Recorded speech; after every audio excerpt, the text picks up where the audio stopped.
गौर से देखिए इस बंदे को। इस शख्स का नाम है ब्रायन वेंडा। आप फोटो में देख पा रहे होंगे कि इसने वकीलों वाली कोट पहन रखी है। तो शायद आप सोच रहे होंगे कि ये कोई वकील होगा, लेकिन यही नहीं, इसके पीछे आपको हैरान कर देने वाली बातें बताऊंगा जिसको सुनकर आप हक्के बक्के रह जाएंगे। So hello and welcome guys, आज मैं फिर से आ गई हूँ एक नए वीडियो के साथ। तो वीडियो को पूरे एंड तक देखना और बिल्कुल भी स्किप मत करना।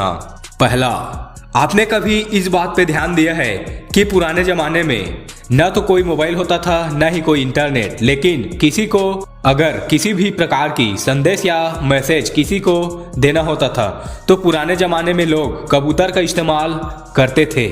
लेकिन ये काम सिर्फ कबूतर ही करता था, ऐसा क्यों? और भी तो पक्षी होते थे, उन्हें इस काम में क्यों नहीं लगाया जाता था?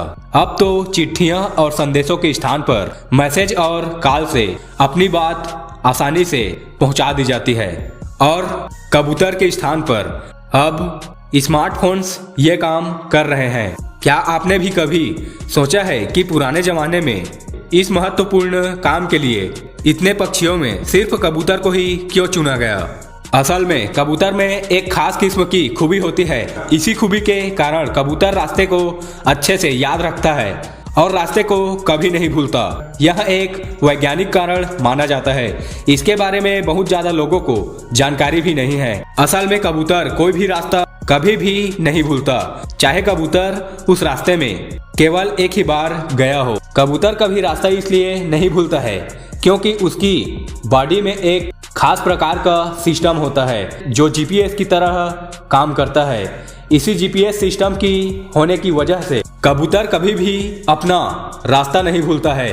कई रिसर्च से पता चला है कि कबूतर के शरीर में 53 प्रकार की विशिष्ट कोशिकाओं का एक समूह पाया जाता है जो किसी और पक्षी में नहीं होता, और यही कारण है कि कबूतर को पुराने जमाने में चिट्ठियां पहुंचाने के लिए काम में लाया जाता था। दूसरा, अब बात करते हैं ब्रायन वेंडा के बारे में, जिसकी कहानी सुनकर आपके तोते उड़ जाएंगे।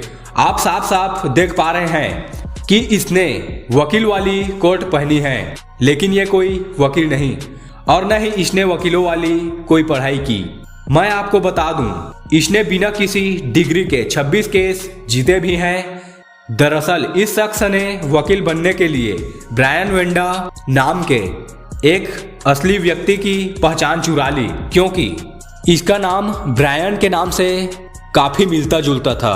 केन्या के लॉ सोसाइटी ने बताया कि ब्रायन ने बड़े ही शातिर तरीके से उनके पोर्टल को हैक किया और अपने नाम से मैच करते एक व्यक्ति की प्रोफाइल की तलाश की जो उसे मिल भी गई। उसने ब्रायन वेंडा का नाम और पहचान दोनों ही चुरा ली, यहाँ तक कि डिटेल्स के साथ छेड़छाड़ भी की, यहाँ तक कि अपनी तस्वीर भी अपलोड कर दी ताकि वह शक के दायरे में न आ पाए। और ब्रायन की पोल तब खुली जब असली वकील ने प्रैक्टिसिंग सर्टिफिकेट के लिए अप्लाई करने के मकसद से सिस्टम में लॉगिन किया। जब उनका लॉगिन नहीं हुआ तब उन्होंने इस बात की शिकायत की और फिर नकली ब्रायन को धोखाधड़ी के आरोप में पुलिस ने गिरफ्तार कर लिया। लेकिन आपको बता दूं, धोखाधड़ी के बावजूद भी ब्रायन वेंडा के सपोर्ट में कई लोग उतरे हैं।